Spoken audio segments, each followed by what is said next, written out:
Alright everybody, welcome to the Week 3 Power Rankings and Recap video. I'm actually coming to you from my office, a new setting for the video.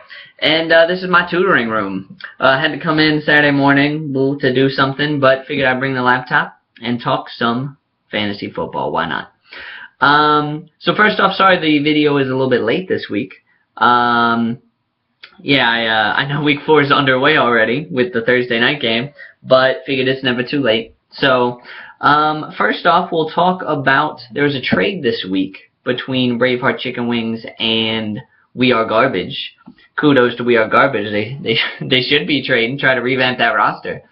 And they did this trade like Thursday afternoon. And I just want, for future reference, for you to know that if you do a trade on a Thursday afternoon, it probably won't go through by Thursday night. Sadly, Commissioner is not my full-time job, and I was at work when the trade happened, so I saw it that night, and so rosters have already locked, so you'll get your players on Tuesday after this week is concluded. Alright, so the week recap. First off, we had 4 0-2 teams who played and needed to get a win and get in contention, get close. And sadly, only one of the teams won, and it is not the one you would expect. More on that later. The AFC domination continues. AFC is now 6-3 against the NFC. AFC is very top-heavy, has a few teams that are 3-0, has a lot of points, great records. The NFC is very bunched. NFC, like, from best to worst, like 15 points. Splits it. And so anyway, who knows who will come out of that division. It's going to be a toss-up, going to be a good one. But yeah, that theme has continued. Alright, and then the last thing, the lowest point total I think ever seen happened this week. Just historically poor performance. The lowest of the lows. We'll get to that later. Alright, so, first off, going over the matchup recap. First up, we had Gimme the Loot playing Marshawn Lynchpin. Now, Marshawn Lynchpin came up a little short. Had Matt Stafford, Eddie Lacy, and Demaryius Thomas combine for 17 points. When your studs are letting you down that much, it's going to be tough to win. And John's rando, ragtag, Bad News Bears team of like waiver wire pickups somehow gets the win. Ahmad Bradshaw, Bobby Rainey, Dan McFadden, Andrew Hawkins, this crew of just, I guess, Pro Bowl talent off the waiver wire somehow gets the win.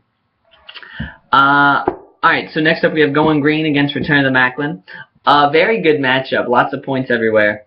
And Return of the Macklin just came up a little short again, some bad luck. The same theme from the whole year held with Going Green, getting just enough points, getting the win, being a little too good, and Return of the Macklin just barely falling short. So tough break.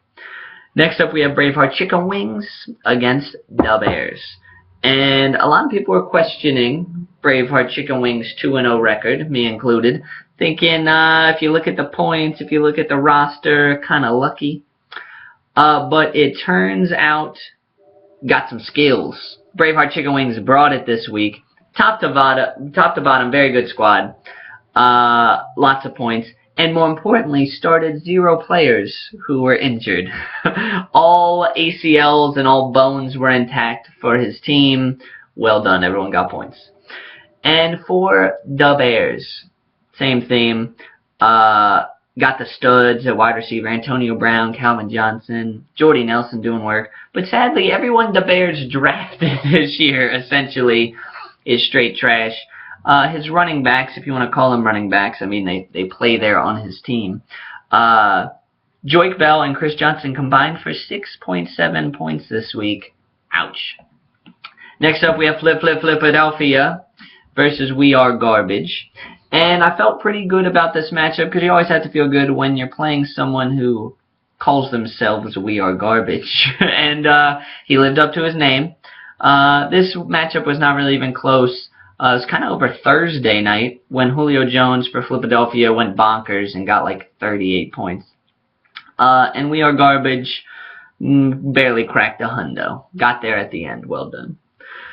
And our last matchup, this just hurts to talk about. Earth So Good versus Melson Molesters. And with someone with the last name of Melson, this was an upsetting matchup. Yeah, so somehow, looking at Melson Molesters' roster, it's inconceivable. Somehow got a win. If you look, it's just a roster full of garbage, and somehow, though, stacked up enough points. And Earth So Good had the historically bad week we were talking about. So when you want to look at what happened, Earth So Good totaled 77.9 points. And you think, how is that possible if someone is like conscious and starts 10 players and, knows what football is? And if you look at the roster, though, sadly, LaShawn McCoy and Brandon Marshall, two of the best players in the game, studs, just great players. These two guys combined for 3.8 points. And this wasn't like a they got injured thing. This wasn't like a tough luck thing. They just got 3.8 points. I don't know how. And when you compare it to Melson Molesters, for instance, he picks up right before the matchup Alfred Blue. Who is Alfred Blue, you might ask? That's a good question. He is Aaron Foster's backup. Aaron Foster does get injured just every other week. He's like questionable for his entire career, every single game. But Alfred Blue played this week and tripled the output of Brandon Marshall and LaShawn McCoy combined. That's just unreal. So Melson Molesters, enjoy it. You're riding high this week. Got in the win column. Well done. Alright, so now we'll go to the rankings. Alright, so pretty big shakeup this week, except at the top, because you know who's at the top. Philadelphia. No reason to change there. That team just keeps rolling. And the undefeated prophecy is starting to look pretty accurate. Number 2, also no change, Going Green. Very strong team. Very strong team. Top to bottom, just no holes. Great squad. Number 3, a deserved large bump in the standings, Braveheart Chicken Wings. Brought his A game this week, had the high point total of the week. Just very impressive job.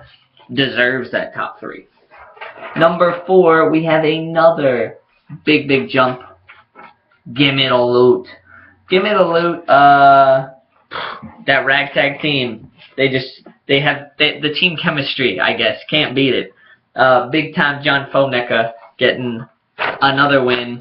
And now at 2-1 is looking playoff bound, perhaps. I know it's early, but perhaps. Number 5, we have Marshawn Lynchpin.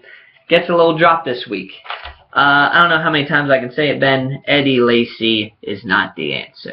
That's what we do now. So Ben could use some help at running back. Send him your trade offers, everybody. Number 6, we have a drop. And Earth So Good is the one falling.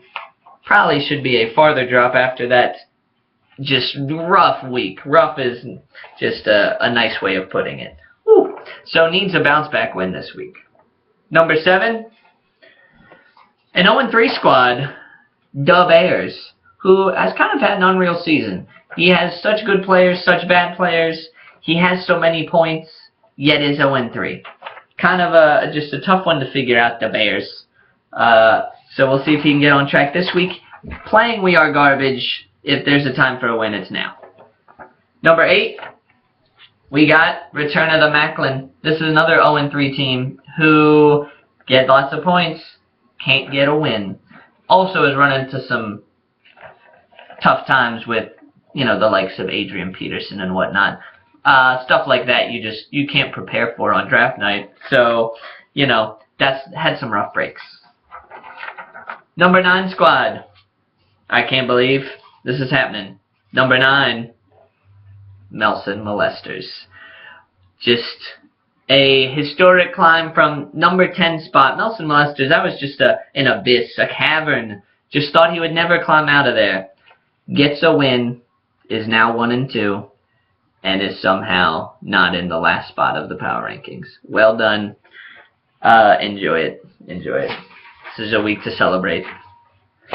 And then number 10, that only leaves We Are Garbage, who actually would have lost to Melted Molesters this week. So, you know, really it makes sense to have him in the bottom spot. We Are Garbage needs some help. So maybe that trade will get it started. But yeah, it's been a tough ride so far for We Are Garbage. Alright. So there's your quick power rankings, everybody. Again, apologies that it's the power rankings for week 3 in the middle of week 4. So there will be another video Tuesday that will follow this. But yeah, tomorrow the games are back, so be looking at that league scoreboard and see how it goes. Alright, fellas, enjoy it.